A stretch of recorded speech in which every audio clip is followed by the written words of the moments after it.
Gara-gara ada ustadz yang mengatakan Deddy Corbuzier masuk Islam melalui pintu yang salah, nyindir saya. Si Ded masuk Islam di pintu yang salah. Mungkin benar sih Ustadz, si Deddy Corbuzier masuk Islam melalui jalan yang salah. Tapi alhamdulillah tidak lubang yang salah. Ini penjilat, penipu, munafik ini orang ini. Mari gunakan akal pikiran, gunakan akal sehat untuk melihat sesuatu.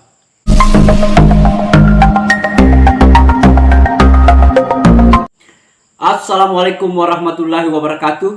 Salam sejahtera untuk kita semua. Salam demokrasi dan salam pluralisme. Oke sahabat-sahabat, jumpa lagi di Rahmat Channel. Nah kali ini sahabat-sahabat itu sekaitan dengan si Sugi Nur dan si Fahim Mawardi. Yang kita tahu Fahim Mawardi ini kasusnya masih bergulir di pengadilan, yaitu pelecehan seksual, dan si Sugi Nur ini masih bergulir juga di pengadilan, yaitu dengan kasus penistaan agama. Nah ternyata kedua ustaz ini itu memang kebiasaannya menyerang ulama-ulama khususnya dari Nahdien. Misalnya siapa ya, Gus Miftah beberapa kali dia serang. Begitu si Gus Nur juga menyerang, si Fahim Mawardi juga menyerang. Nah, tetapi itu seperti apa responnya? Responnya Gus Miftah nih, kedua ustaz ini, nah itu sangat menohok sahabat-sahabat. Nah, seperti apa itu sahabat-sahabat? Mari kita lihat videonya. Masya Allah, tidak kenal beliau ya, Benteng Akidah, Ustaz Fahim, Masya Allah dari Jember, pengasuh Pondok Pesantren Al Jalil ya Ustaz ya. Pengasuh Pondok Pesantren Ponpes Jember, Jawa Timur, Fahim Mawardi dilaporkan sang istri Kamis 5 Januari 2023. Pasalnya Fahim diduga berselingkuh dengan ustazah serta berbuat asusila dengan santriwati yang berusia 18 tahun.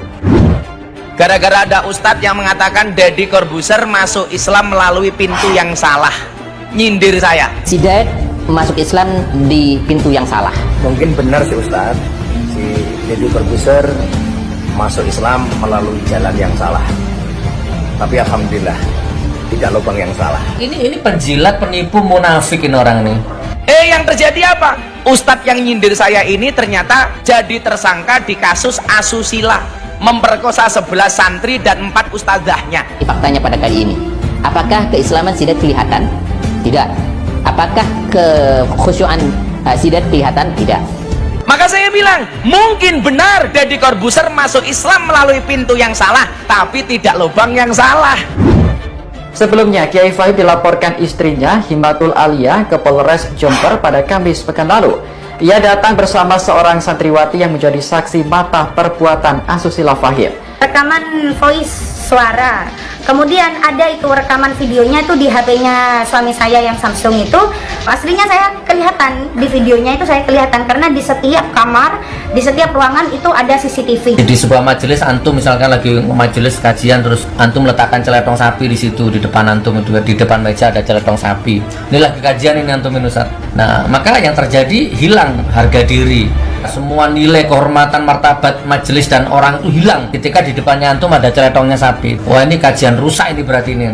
Dia melakukan kejahatan itu, memfitnah ulama-ulama NU. Tapi mereka itu lupa bahwa di antara ulama-ulama NU itu ya ketang siji poloro kan ada walinya lah. Siapa memusuhi waliku, kata Allah, aku mengumumkan perang kepada dia. Maka pasti ditunjukkan oleh Allah kebobrokannya. Akhirnya ketahuan. Jadi kualat itu logis. Fahim merupakan kiai sekaligus pengasuh Pondok Pesantren Al Jalil II di Jember, Jawa Timur. Ia kemudian menantang sang istri untuk membuktikan tuduhan perselingkuhan dan pencabulan tersebut. Jika memang benar ada, Kiai Fahim berani membeli video itu sebesar 100 juta rupiah. Bahkan Fahim berjanji akan berjalan jongkok dari Jember ke Jakarta jika video itu sampai dihadirkan di persidangan. Kalimat seperti itu tuh menunjukkan dia senengane nonton bokep misal. Kok iso sumpah seperti itu? Nanti kalau terbukti saya akan jalan berangkat dari daerah saya sampai Jakarta. Kalau perlu telanjang bulat. Kok ono kalimat telanjang bulat nih? Ngaku kiai meneh kok ngono kuwi. Apa kuwi? Sumpah kiai ra ya ora ngono kuwi to. Nek kalau perlu saya telanjang bulat iki kalimatnya wong tukang bokep to ngono kuwi. Aku ki penyair, aku ki mbiyen redaktur sastra. Omongan siapapun itu saya bisa analisis menunjukkan bagaimana pribadi orang itu. 20 kalimat kau ucapkan, aku bisa menebak pribadimu. Apa meneh aku cetok kiai gitu. Gundul meneh wis angel. Nah, itu tadi videonya, sahabat-sahabat. Bagaimana si Sugi Nur dan si Fahim Mawardi ini sebenarnya adalah soulmate. Dia bagaikan pinang tak terbelah. Kenapa itu, sahabat-sahabat?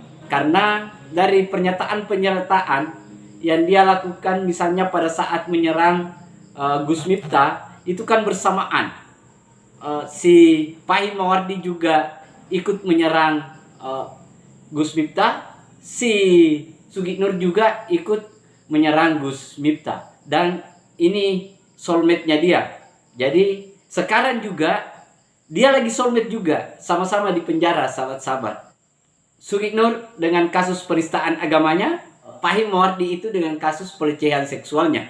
Nah, ini kemiripannya, sahabat-sahabat. Saya tidak tahu apakah ini karma atau apa. Nah, tetapi kalau kita lihat ini karma.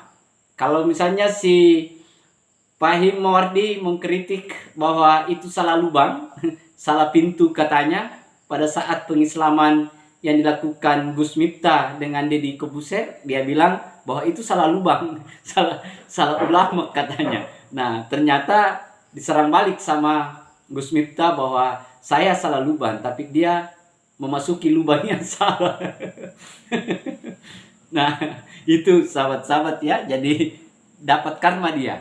Nah, kemudian si Sugi Nur ini banyak juga memberikan jas-jas yang negatif kepada Gus Miftah. Nah, ternyata kedua-duanya ini sama nasibnya.